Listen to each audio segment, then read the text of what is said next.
प्रिय छात्रों, इस भाग में कक्षा 8 पाठ 2 हिंदी व्याकरण के वर्ण विचार पाठ के शेष भाग का वाचन एवं व्याख्या की जा रही है। वाचन इस प्रकार है। रा का अन्य व्यंजनों से संयोग। रा व्यंजन को अन्य व्यंजनों के साथ मिलाते हुए निम्नलिखित नियमों का पालन करना चाहिए।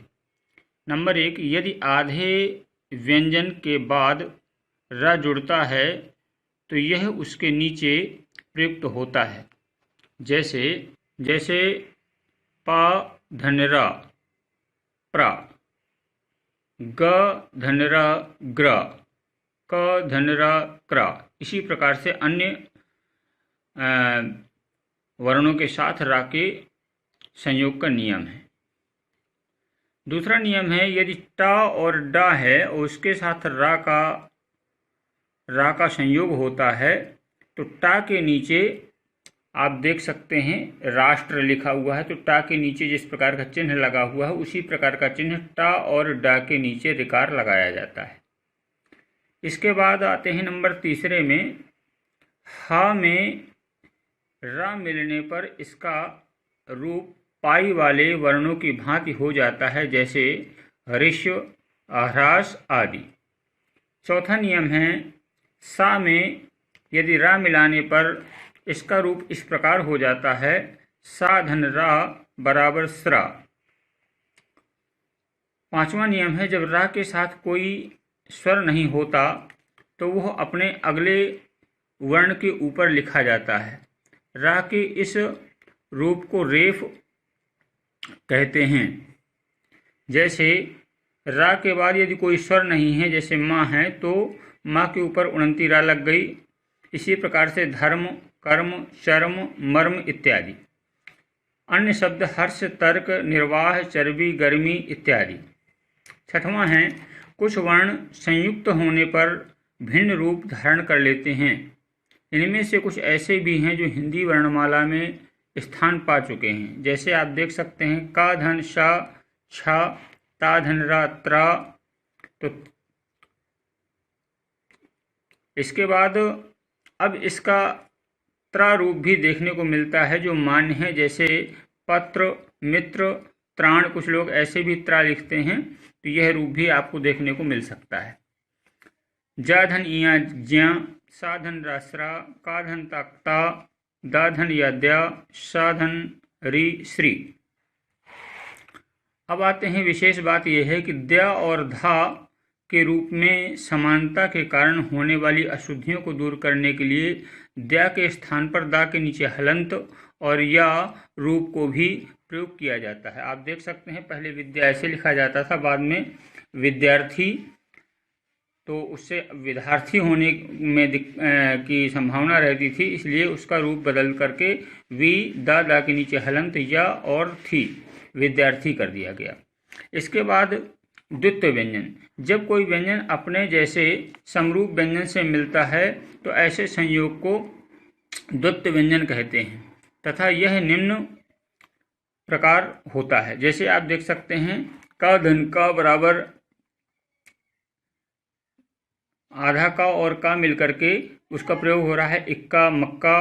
चा धन चा का प्रयोग हो रहा है बच्चा, माँ धन माँ का चम्मच इत्यादि। विशेष बात यह है कि का वर्ग आदि पांचों वर्गों का, चा, टा, ता, पा वर्ग के दूसरे और चौथे वर्णों का द्वित्व नहीं होता है।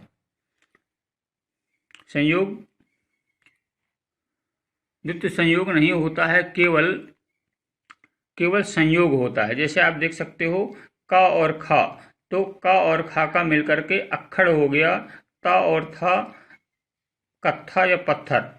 अब आते हैं वर्ण विच्छेद में। डिसजॉइनिंग ऑफ लेटर्स। किसी शब्द में प्रयुक्त वर्णों को अलग करने की प्रक्रिया को वर्ण विच्छेद कहते हैं। जैसे यहाँ देख सकते हैं हल, तो हा के नीचे हलंत, फिर आ गया क्योंकि हा में आ छिपा हुआ है, प्लस ला के नीचे हलंत आ, तो हल हो गया। इसी प्रकार जलज, ज धन आ धन ला धन आ धन जा धन आ। इसके बाद आते हैं बलाघात में। बोलते समय किसी अक्षर या शब्द पर जो बल दिया जाता है उसे बलाघात कहते हैं। शब्दों का उच्चारण करते समय शब्दों के सभी अक्षरों पर समान बल नहीं दिया जाता। निम्नलिखित शब्दों का उच्चारण कीजिए, जैसे है कमल, नगर। इन शब्दों के दूसरे अक्षर क्रमशः म और ग पर अधिक बल दिया गया है। अगर इन शब्दों का उच्चारण कीजिए, इंद्र, अग्नि।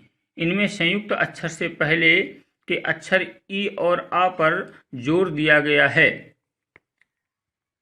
बलाघात दो प्रकार का होता है, एक होता है शब्दाबलाघात और दूसरा होता है वाक्य बलाघात। शब्दाबलाघात में किसी वर्ण विशेष पर बल दिया जाता है, अक्षर विशेष पर ही बल दिया जाता है, जबकि वाक्य बलाघात में किसी शब्द विशेष पर बल देते हैं। जब किसी वाक्य में किसी विशेष शब्द के उच्चारण पर बल दिया जाता है तो इसे वाक्य बलाघात कहते हैं। जैसे अनुज ने तनुज को पुस्तक दी।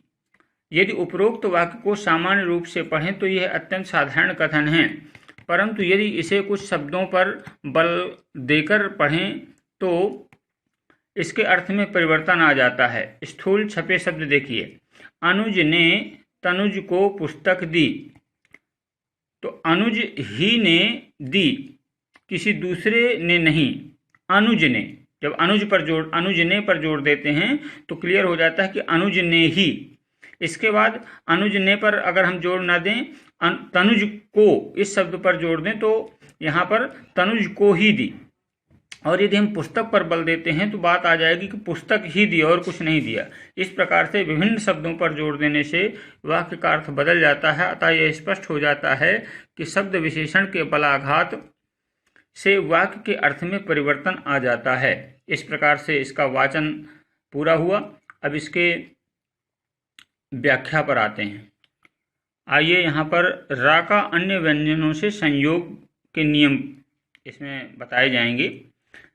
र व्यंजन को अन्य व्यंजनों के साथ मिलाते हुए लिखने के लिए कुछ नियम बनाए गए हैं। वो नियम निम्न प्रकार से हैं। जैसे पहला नियम है, यदि आधे व्यंजन के बाद कोई भी आधा व्यंजन है और उसमें कोई स्वर नहीं शामिल है और र जुड़ता है तो यह उसके नीचे प्रयुक्त होता है। जैसे आप देख सकते हैं यहाँ पर पा है, पा के नीचे चूंकि हलंत लगी हुई है इसलिए इसमें आ स्वर शामिल नहीं है। तो पा के बाद जब रा जोड़ते हैं तो पा के नीचे रिकार लगा देते हैं, तो इस प्रकार से प्रा हो गया। इसी प्रकार से गा में कोई स्वर नहीं है, हलंत लगी हुई है और उसमें जब रा जोड़ देते हैं तो ग्रा। इसी प्रकार से अन्य वर्णों के साथ भी रा का संयोग होता है। इसे हम भली प्रकार से समझ सकते हैं। इसके बाद दूसरा नियम क्या कहता है कि अगर इस तरीके से हैं कि किसी ये पा, गा, का, वा इस ढंग के जिनमें खड़ी पाई लगी हुई है उनके साथ यदि रा जोड़ते हैं तो इस प्रकार से रा को लगा देते हैं। लेकिन यदि मान लीजिए टा और डा है तो टा और डा में चूंकि खड़ी पाई नहीं है इसलिए इसमें रा का संयोग करने के लिए टा और डा के नीचे रिकार लगा देते हैं। आप देख सकते हैं राष्ट्र में ट्रा के नीचे लगे हुआ है और ट्रक में टा के नीचे लगा हुआ है। तो इस प्रकार से टा और डा में हम रा का संयोग करते हैं। अब आते हैं तीसरे नियम में। तीसरे नियम में ह के साथ यदि रा मिलाते हैं तो इसका रूप पाई वाले वर्णों की भांति हो जाता है। जैसे पाई वाले ऊपर देखा आपने कि पा में रा जोड़ दिया गया, उसी प्रकार से हा के साथ भी संयोग करते हैं तो आप देख सकते हैं हा में ये नीचे बीचों बीच आपका र लगा हुआ है, बिल्कुल उसी प्रकार से जैसे पाई वाले वर्ण में लगा हुआ था। तो ह्रास्व और ह्रास, इस प्रकार से ये दो वर्ण जो है वर्णों का संयोग हो रहा है हा और रा का। इसी प्रकार चौथा नियम कह रहा है कि सा में यदि रा को मिलाते हैं तो इसमें भी बिल्कुल वही पाई वाला रूप आप देखने को मिलता है। मिलाने पर रूप इस प्रकार हो जाता है, जैसे आप देख सकते हैं सा धन रा स्रा, तो स्रोत हो गया, सहस्र हो गया। इस प्रकार से पहले नियम को फॉलो कर रहा है। अब आते हैं पांचवें में। जब रा के साथ कोई स्वर नहीं होता तो यह अगले वर्ण के ऊपर लिख जाता है। जब रा के साथ कोई, जैसे पर्व, पर्व, तो पर्व र आधा आ रहा है, पूरा रा नहीं आ रहा है, इसलिए ये जो है पहले वर्ण के ऊपर ना लग करके दूसरे वर्ण के ऊपर लगेगा। जैसे आप देख सकते हो कर्म, कर्म, तो का तो पूरा है लेकिन रा आधा निकल रहा है, इसलिए जो उड़ंती रा लगेगी वो का के ऊपर न लग करके माँ के ऊपर लगेगी। इस प्रकार से कर्म, धर्म, चर्म इत्यादि का निर्माण शब्दों का हुआ है। अब आते हैं कुछ शब्द और भी यहाँ पर दिए गए हैं, जैसे हर्ष, तर्क, विवाह, चर्बी, गर्मी, गर्व, सर्व इत्यादि। तो ये सारे शब्द इसी नियम के तहत बनाए गए हैं। अब आते हैं प्रश्न नियम नंबर 6 में। कुछ वर्ण संयुक्त होने पर भिन्न रूप धारण कर लेते हैं। जैसे आप देख सकते हो का और सा दो वर्ण मिले हैं तो छ हो गया है, और ता और रा मिलकर के त्रा हो गया है। तो आगे चल करके हमारे विद्वानों ने, हिंदी के विद्वानों ने क्या किया है कि कुछ वर्णों को उसी रूप में रख दिया है। जैसे बार बार जोड़ने से अच्छा है कि उसे संयुक्त व्यंजन के रूप में शामिल कर दिया गया है। का धन सा छा हो गया, ता धन रा त्रा हो गया। इसके बाद आते हैं, अगला नियम है, आप देख सकते हैं जा धन इया मिलकर के ज्या हो गया, ज्या वर्णमाला में स्थित है। सा और रा मिलकर के स्त्रा, ये भी वर्णमाला में स्थित है। इसी प्रकार से कुछ ऐसे हैं जो ता हो गया, द्या हो गया, द्या वर्णमाला में लिया गया है, दा धन या मिलकर के। इसी प्रकार से शा धन री मिलकर के श्री। तो ये सारे वर्ण जो है व्यंजन, संयुक्त व्यंजन वर्णमाला में रखे गए हैं। विशेष बात इसमें ध्यान देने वाली ये है कि जैसे द्या और धा, लगभग इनको देखने पर ये एक जैसे दिखाई पड़ते हैं। द्या और धा, यहाँ पर आपको द्या दिखाई पड़ रहा है और यहाँ पर आपको धा दिखाई पड़ रहा है, तो ये एक जैसे लगते हैं। तो कई बार होता है कि हम द्या लिख रहे होते हैं लेकिन धा लिख जाता है। यहाँ देख सकते हैं आप, यहाँ विद्यार्थी है तो विद्या है, तो विद्या को जब हमने बदला तो विद्यार्थी हो गया। तो इस अशुद्धि को दूर करने के लिए द्या का रूप परिवर्तित कर दिया गया है और अब इस रूप में लिखते हैं वी, दा के नीचे हलंत, बड़ा या और थी। इस प्रकार से विद्यार्थी हो गया। इसी प्रकार से विद्यालय लिखते समय अशुद्धि होने का भय रहता है। जैसे विद्यालय, तो विद्यालय होना चाहिए लेकिन विद्यालय लिख गया है, तो इसको शुद्ध करने के लिए दा के नीचे हलंत और या के रूप में लिखने से अशुद्धि की संभावना नहीं रहती है। इसके बाद हम आते हैं द्वित्व व्यंजन में। द्वित्व व्यंजन क्या है? जब कोई व्यंजन अपने जैसे समरूप, अपने जैसे समरूप का मतलब जैसे का है तो का ही योग हो, का से का योग, खा का खा से योग, गा का गा से योग।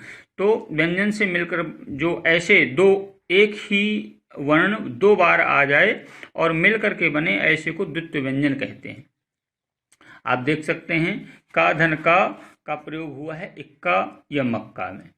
इसी प्रकार देखिए चा और चा, दो चा हैं, दोनों का प्रयोग करके बना बच्चा या कच्चा।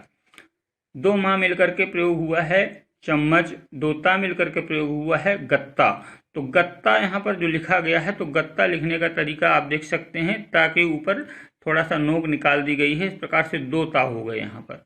इसी प्रकार से आधा पा के लिए खड़ी पाई हटा करके गप, चुप्पी, गल्ला, बल्ला, लड्डू, खड्ड, लट्टू, बट्टा इत्यादि ये जितने भी शब्द हैं ये सब द्वित्व व्यंजन के उदाहरण हैं।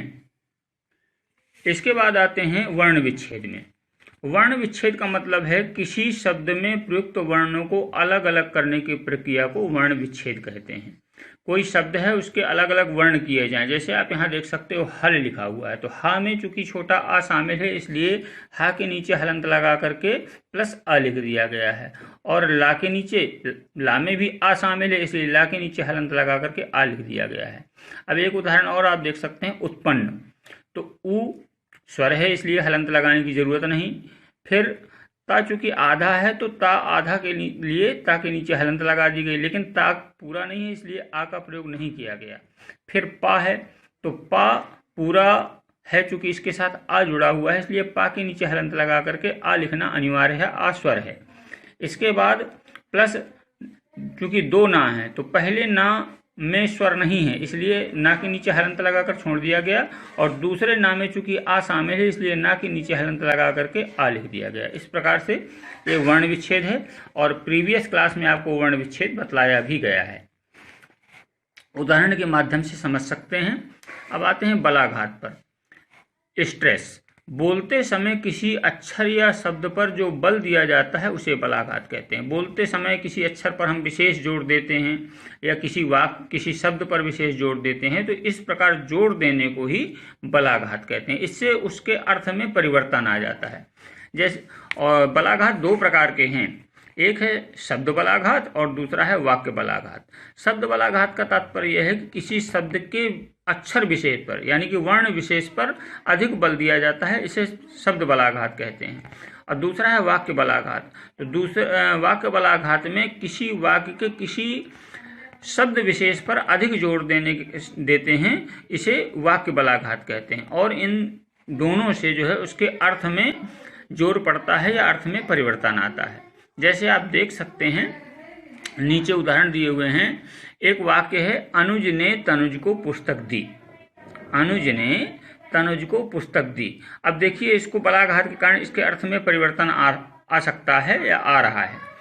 पहला, इसी वाक्य में अगर हम अनुज ने पर जोर दें तो अनुज ने तनुज को, जब हमने अनुज पर जोर दिया तो ये बात क्लियर हो रही कि अनुज ने ही, किसी दूसरे ने नहीं, अनुज ने ही तनुज को पुस्तक दी, जब अनुज ने पर जोर देंगे। और दूसरे वाक्य में हमने तनुज को अब हम इस पाठ के अभ्यास कार्य पर जाते हैं। तो अभ्यास कार्य को ध्यान से देखिए और एक एक प्रश्न का उत्तर पहले हम प्रश्न आपसे पूछेंगे, फिर आप मन में सोचिए क्या इसका उत्तर हो सकता है। इसके बाद हम आपको उत्तर स्वतः बताएंगे। तो पहला प्रश्न है, द्वित्व व्यंजनों की रचना दो डैश के योग से होती है जिनमें एक आधा व दूसरा पूरा होता है। फिर से इसको देखेंगे।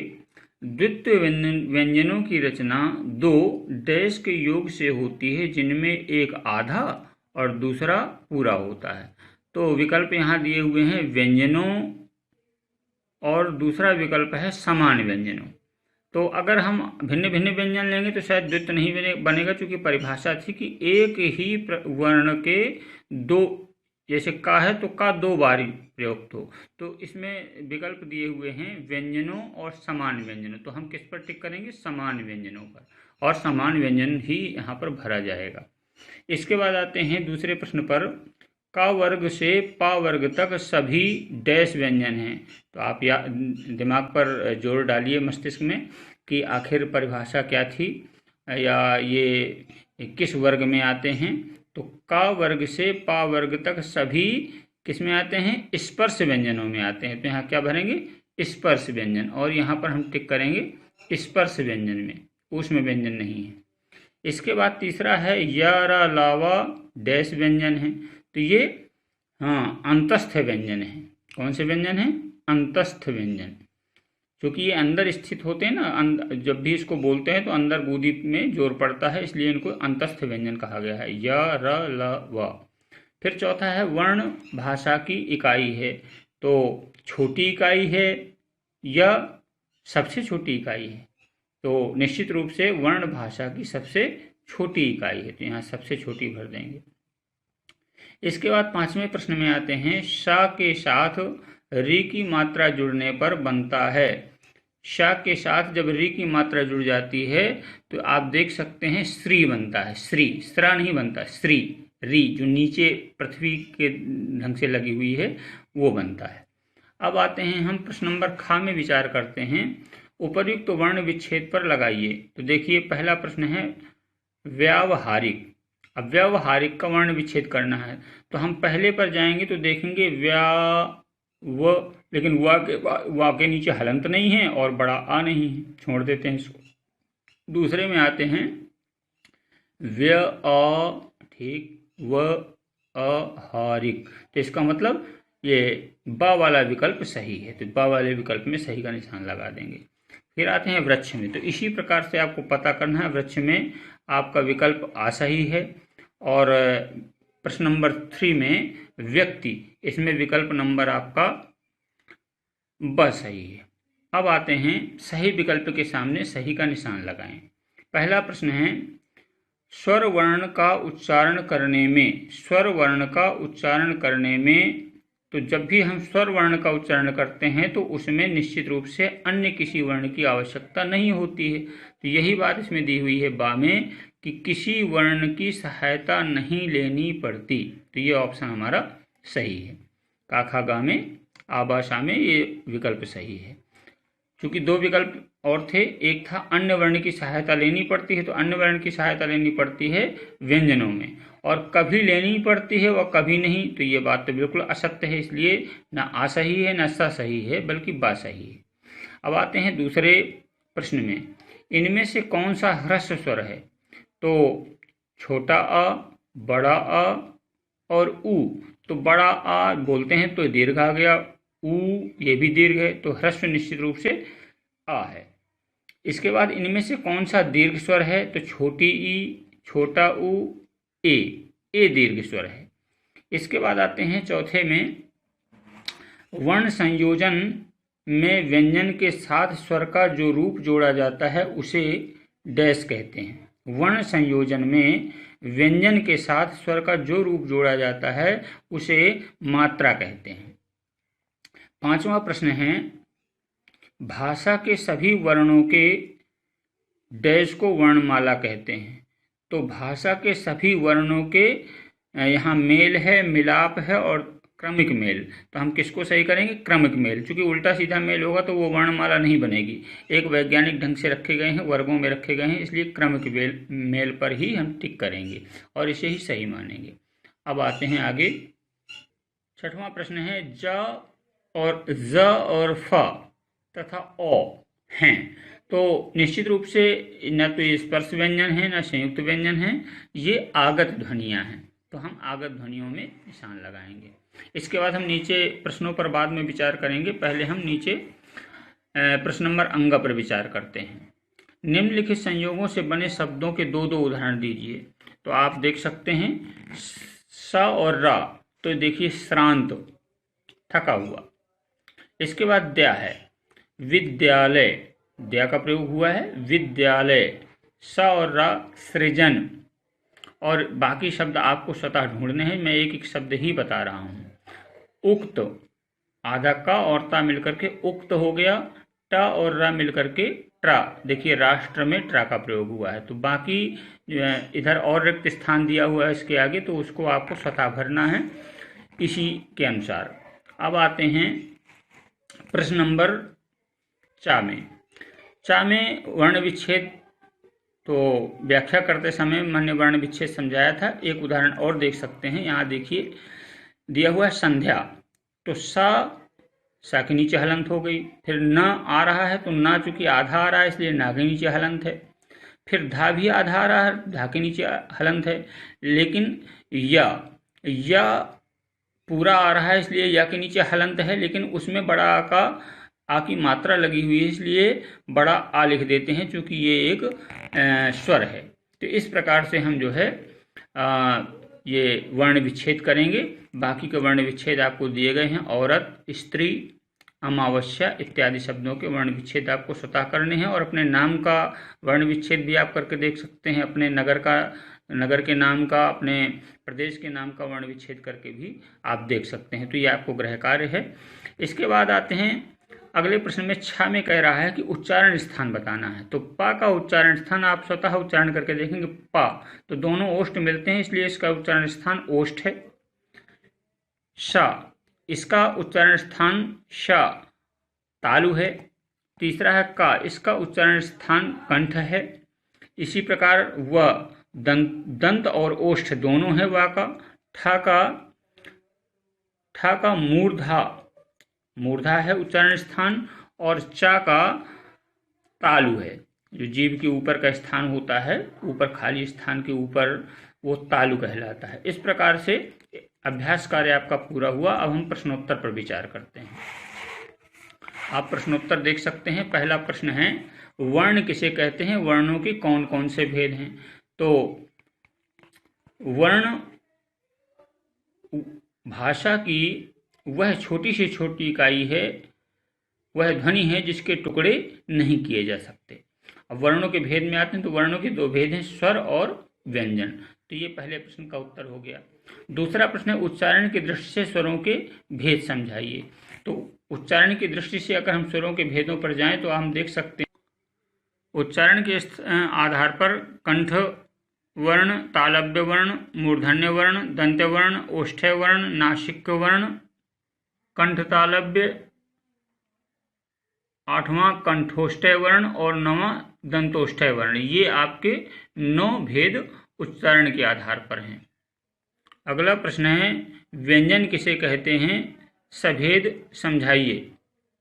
यहाँ आप देख सकते हैं व्यंजन की परिभाषा दी हुई है, जिन वर्णों का उच्चारण करते समय मुख से निकलने वाली वायु रुकावट के साथ बाहर निकलती है तथा उनके स्पष्ट उच्चारण में स्वरों की सहायता लेनी पड़ती है, उन्हें व्यंजन कहते हैं। और व्यंजनों के ये भेद दिए हुए हैं, स्पर्श व्यंजन, अंतस्थ व्यंजन, ऊष्म व्यंजन और संयुक्त व्यंजन तथा द्वित व्यंजन। तो ये आपके व्यंजनों के भेद हो गए। अगला प्रश्न है अयोगवाय से क्या अभिप्राय है।